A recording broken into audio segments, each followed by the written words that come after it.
Hello दोस्तों, नमस्कार। मैं आपका मैथ्स टीचर सचिन एक बार फिर से स्वागत करता हूं आपके अपने इस यूट्यूब चैनल पर। ठीक है, आज हमारा जो टॉपिक है वैदिक मैथ का वो है मल्टीप्लिकेशन ट्रिक। लास्ट वीडियो में हमने 2 डिजिट की मल्टीप्लिकेशन सीखी थी, किस तरह से हम 2 डिजिट की मल्टीप्लिकेशन कर सकते हैं। इसी तरीके से उसी बेस मेथड को सीख के हम सीखेंगे कि आप 3 डिजिट की मल्टीप्लिकेशन किस तरीके से और फास्ट वे में आप कैलकुलेट कर सकते हैं। जब हम 3 डिजिट की मल्टीप्लिकेशन करते हैं तो हमारे पास जो बेस होता है वो हमारे पास बदल जाता है। 50 की बजाय हम बेस ले जाते हैं 100 पे। ठीक है, तो हमारे पास जो फर्स्ट बेस हमें देखना है कि जब हम 3 डिजिट की मल्टीप्लिकेशन करेंगे, यहाँ मैं लिख देता हूँ आपके लिए कि हम जो अभी सीख रहे हैं वो है 3 डिजिट मल्टीप्लिकेशन। तो 3 डिजिट की जो मल्टीप्लिकेशंस होती है कि अगर आपके पास कोई भी 3 डिजिट नंबर आ जाए 100 से लेके 999 तक, आपके पास किसी भी डिजिट्स की मल्टीप्लिकेशन आ जाए तो आप उसको फास्ट वे में कैसे कर सकते हो तो हम देखेंगे। तो सबसे पहले आपको बेस का पता होना चाहिए। जैसे हमने लास्ट जो अपने ट्रिक सीखी थी 2 डिजिट्स की, उसमें हमने सीखा था कि आपके पास जो बेस होता है वो 2 डिजिट यानी कि 50 का होता है। यहाँ पर हम 3 डिजिट मल्टीप्लिकेशन कर रहे हैं तो आपके पास जो बेस चलेगा यहाँ पर वो चलेगा आपके पास 100। ज़्यादा टफ नहीं है, बस आपको बेस का ध्यान रखना होता है कि आप बेस क्या लेके चल रहे हो। फॉर एग्जाम्पल कि अगर मैं आपको बोलूँ कि हमें मल्टीप्लाई करके बता दो, जैसे 98 को मैं मल्टीप्लाई कर रहा हूँ 96 से, फिर से वही चीज़, सारा प्रोसीजर वही है जो हमने 2 डिजिट की मल्टीप्लिकेशन में सीखा था।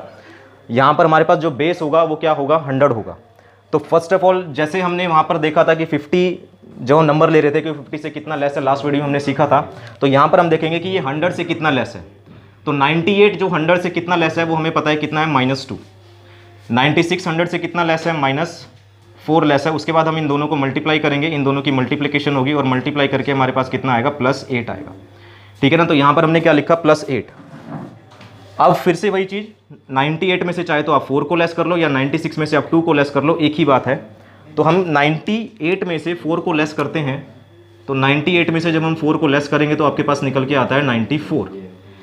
जब 50 वाली बेस मल्टीप्लिकेशन में थी उसमें हमने क्या देखा कि 50 100 का कितना पार्ट है, तो वो 1/2 पार्ट था। यहाँ पर हम क्या देखेंगे कि 100 का कितना पार्ट है, मतलब 100 जो हमारे पास बेस है वो एक्चुअल में 100 का कितना पार्ट है। तो ये 100 का कितना पार्ट है, एक ही पार्ट है। तो हम क्या करेंगे, 94 को मल्टीप्लाई करेंगे किससे, 1 से, और 94 को मल्टीप्लाई करेंगे तो आपके पास निकल के आएगा 94। अब हमें यहाँ पर ये ध्यान रखना है कि हम 0 इसके पीछे 0 1 लें या 2 लें, तो वो डिपेंड करता है आपके बेस पे, क्योंकि यहाँ पर बेस कितना था हमारे पास, 00 था। तो आप क्या करोगे, 94 हम जो नंबर है उसके पीछे अपनी तरफ से 00 लगाओगे, और जो हमारे पास नंबर मल्टीप्लाई करके आया था 8, इसको आप इसमें ऐड कर दोगे। तो 9400 में आप 8 ऐड करोगे तो कितना आ जाएगा, 9408। ये आपका क्या हो जाएगा, 3 डिजिट की मल्टीप्लिकेशन हो जाएगी। मतलब 98 को आप 96 से मल्टीप्लाई करोगे तो 9408 आएगा। अब हमने यहाँ बेस 100 ही क्यों लिया, क्योंकि ये 98 और 96 जो है वो 100 के पास है। तो 100 के आसपास के नंबर के लिए हम क्या करते हैं, 100 को बेस मानते हैं। ठीक है ना, तो ये थी हमारे पास क्या, 2 डिजिट में बेस 100 के लिए मल्टीप्लिकेशन। ठीक है, इसी तरीके से आपके पास आता है, अगर मेरे पास 3 डिजिट में आ जाए कि कोई नंबर हमें 3 डिजिट में मल्टीप्लाई करने के लिए दे दिया जाए जो 100 के आसपास होते हैं नंबर, तो उस केस में आप क्या करोगे, आपको जैसे नंबर दे दिया गया कि 113 को, या छोटा नंबर ले लेते हैं हम कि हम मान लेते हैं कि 105 को हम मल्टीप्लाई करते हैं 109 से। अब ये 100 के आसपास ही है नंबर, तो हमारा बेस भी क्या चलेगा, यहाँ पर 100 ही चलेगा। तो हमने ये देखना है कि ये 100 से कितना ज़्यादा है, मतलब 100 से ही कितना ज़्यादा है। तो 100 से हमें देखा कि ये 5 अंक ज़्यादा है, और ये 100 से कितना ज़्यादा है, 9 नंबर ज़्यादा है। तो इन दोनों को हमने मल्टीप्लाई करना है। तो 5 को जब मैं 9 से मल्टीप्लाई करूँगा तो कितना आएगा, 5 9 ज़ा 45, 45 आता है। और प्लस दो अलग अलग साइन है, तो आपके पास क्या निकल के आएगा, प्लस ही निकल के आएगा। इसके बाद आप क्या करोगे, 105 में से चाहे तो आप 9 ऐड कर लो या 109 में 5 ऐड कर लो, एक ही बात होती है यहाँ पर। तो आप 109 में अगर आप 5 ऐड करोगे, 109 में अगर आप 5 ऐड करोगे, 109 में आपने 5 ऐड किया तो आपके पास निकल के आएगा 114। फिर से आप देखोगे कि बेस 100 का कितना पार्ट है। तो हमने यहाँ पर देखा कि जो 100 है वो 100 का कितना पार्ट है, तो 100 का कितना पार्ट है, 1 पार्ट है। तो आप क्या करोगे, 114 को मल्टीप्लाई करोगे 1 से तो कितना आएगा आपके पास, 114 निकल के आएगा। और इस 114 के पीछे आप अपनी मर्जी से 2 0 लगाओगे, क्योंकि हमारे पास बेस 100 है और यहाँ पर 2 0 आती हैं, तो अपनी मर्जी से आप 2 0 लगाओगे यहाँ पर। और जो हमारे पास मल्टीप्लाई करके आया था 45, वो इस बेस में, इस नंबर में ऐड कर दोगे, तो आपके पास आ जाएगा 11445। यह किसका मल्टीप्लिकेशन आ जाएगी, 105 को जब आप 109 से मल्टीप्लाई करोगे तो आपके पास कितना निकल के आएगा, 11445। ठीक है, इसी तरीके से कई बार हमारे पास नंबर यहाँ पर जैसे दोनों ग्रेटर हैं, तो कई बार हमारे पास जो नंबर है वो स्मॉलर दे दिया जाता है कि यहाँ पर स्मॉलर आ गया और यहाँ पर बड़ा नंबर आ गया, तो उस केस में आप क्या करोगे, इसको मैं रब कर देता हूँ, आपको ऐसे एग्जाम्पल दिखाते हैं कि जहाँ पर एक नंबर 100 से बड़ा होगा और दूसरा एग्जाम्पल जो होगा वो 100 से छोटा होगा। तो जैसे एग्जाम्पल के लिए अगर मैं आपको कह दूं कि आपके पास कोई नंबर है 88 को मल्टीप्लाई किया गया 107 से, मतलब एक नंबर 100 से छोटा है और दूसरा नंबर 100 से ग्रेटर है, बेस हमारे पास अभी भी 100 ही है, ये दोनों नंबर 100 के आसपास हैं, तो ये हमने देखना है कि 100 से कितना कम है, तो ये 100 से कम है कितना, 12 कम है, और ये 100 से कितना ज़्यादा है, +7 ज़्यादा है। इन दोनों को मल्टीप्लाई करेंगे, दोनों के दोनों डिफरेंट साइन है, तो 12 को 7 से अगर मैं मल्टीप्लाई करूँगा तो 12 को 7 से मल्टीप्लाई करते हैं तो 84 आता है, और 84 प्लस इंटू माइनस अगर आप करोगे तो कितना आएगा, माइनस में 84 आ जाएगा, 84। अब 88 में से चाहे तो आप 7 ऐड कर लो या 107 में से आप 12 को माइनस कर दो, एक ही बात है। तो जो आसान है वो हम करेंगे। 88 में आप 7 को ऐड करोगे तो आपके पास ये आएगा 95। अब आप देखोगे कि आप बेस 100 का कितना पार्ट है, तो 100 का कितना पार्ट होता है, इसको कैंसिल करोगे तो 1 आएगा, और 95 को आप मल्टीप्लाई करोगे 1 से, और 95 को 1 से मल्टीप्लाई करोगे तो कितना आएगा, 95।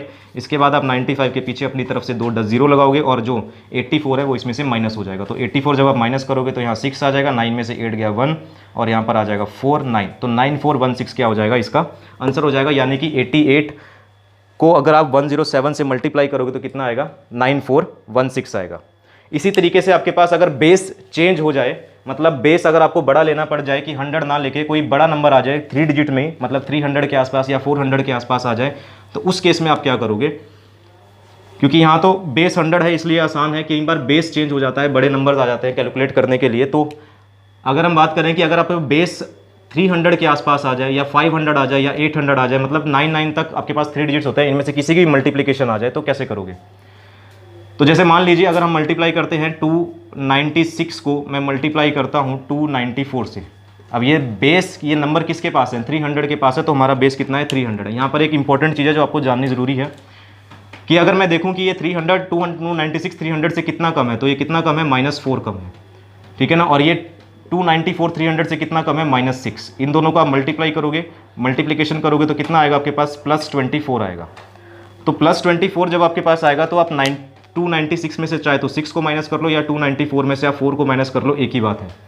तो 296 में से आप 6 को माइनस करोगे तो आपके पास आएगा 290। फिर आप ये देखोगे कि जो हमारे पास 300 है वो बेस 100 का कितना पार्ट है, तो 100 का कितना पार्ट आता है, 3 पार्ट आता है। तो फर्स्ट आप क्या करोगे, 290 को मल्टीप्लाई करोगे, पहले 3 उसके जो कितना पार्ट है उससे मल्टीप्लाई करोगे। ये ज़रूरी है यहाँ पर, क्योंकि यहाँ पर यहीं पर गलती होती है कि मल्टीप्लाई नहीं करते और आंसर दे देते हैं। तो 290 को जब आप 3 से मल्टीप्लाई करोगे तो आपके पास आएगा 0 3 9 27 2 3 2 6 7 8 870 आएगा, और 870 के पीछे आप 2 00 लगाओगे और इसमें 24 में ऐड करोगे। तो जब आप इसे 24 में ऐड करोगे तो आपके पास आएगा 87024, ये आपका आंसर हो जाएगा। तो ध्यान रखना है कि जब भी आप कोई बेस लेते हो, तो चाहे तो वो 300 है या फिर 400 है या फिर 500 है, तो जब आप कोई बेस लेते हो तो वो कितना पार्ट है उसका, तो उसको आपको देखना पड़ेगा, ठीक है ना। अगर ये 3 पार्ट है तो 3 से मल्टीप्लाई करोगे, 5 पार्ट है तो 5 से मल्टीप्लाई करोगे, 6 पार्ट है तो 6 से मल्टीप्लाई करोगे। इस तरह से अगर 9 पार्ट है तो 9 से मल्टीप्लाई करोगे। उसके बाद आपके पास यहाँ देखना है कि प्लस है कि माइनस है, इसमें जाके आप ऐड कर दोगे, आपका आंसर आ जाएगा। तो ये थी आपकी 3 डिजिट की मल्टीप्लिकेशन। 100 से लेकर 990 तक कोई भी नंबर आ जाए तो आप इस तरीके से आप मल्टीप्लाई कर सकते हो, ठीक है। उम्मीद आपको ये वीडियो पसंद आई होगी। अगर पसंद आई हो तो प्लीज़ चैनल को सब्सक्राइब करना मत भूलिएगा। Thank you.